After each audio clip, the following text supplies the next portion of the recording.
Pag-usapan naman natin ngayon kung ano ang mga karapatan ninyo habang nasa trabaho kayo. Attorney G, ano po mga karapatan ko habang nasa oras ako ng trabaho? Isa-isahin natin ito.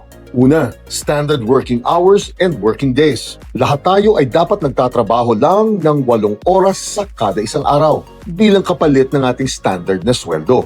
At kung kinakailangan natin magtrabaho na lagpas sa standard na 8 oras na ito, dapat bayad ng tamang overtime pay ang bawat dagdag na oras sa trabaho. Ngunit tandaan nyo na hiwalay ang 8 oras na ito sa 1 oras na standard break time ng bawat empleyado dahil hindi bayad ang 1 oras na ito. At may karapatan din tayo sa isang 24 oras na tuloy-tuloy na pahinga sa bawat 6 na araw na sunod-sunod na trabaho. At mahalaga ito dahil ang 24 oras na ito ang tinatawag na rest day mo. At kapag pinagtrabaho ka sa rest day na ito, dapat mas mataas ng 30% ang daily rate mo. Pangalawa, security of tenure. Dapat respetuhin ng employer mo ang tamang classification ng employment mo. Kaya kapag regular na kayo, dapat nire-respeto nila ang security of tenure mo. At kapag probationary pa lang kayo, dapat patas ang sistema nila ng pagkilati sa'yo. Kapag may kontratang pinirmahan kayo, ay dapat lang narespetuhin nila ang lahat ng terms nito.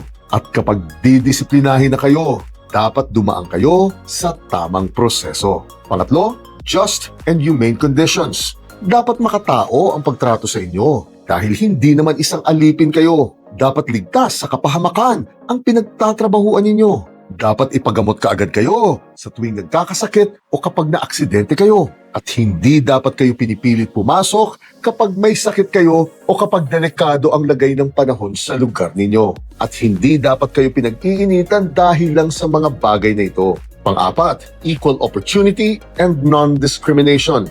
Mahigpit na ipinagbabawal na ngayon ang diskriminasyon sa trabaho. Dahil lang sa kasarian, edad, relihiyon, ethnicity o kaya naman disability mo. Dapat lahat ngayon ay may pantay-pantay ng pagkakataon upang makapag-apply, matanggap at ma-promote sa trabaho.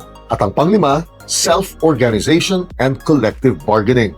Lahat ng mga empleyado ay may karapatang mag-organisa, sumama o tumulong sa mga unyon at makipagkasundo sa kanilang mga amo para sa collective bargaining agreement ng mga ito. Bukas, pag-usapan naman natin ang tamang proseso sa pagdidisiplina at sa pakikipagkasundo sa employer mo.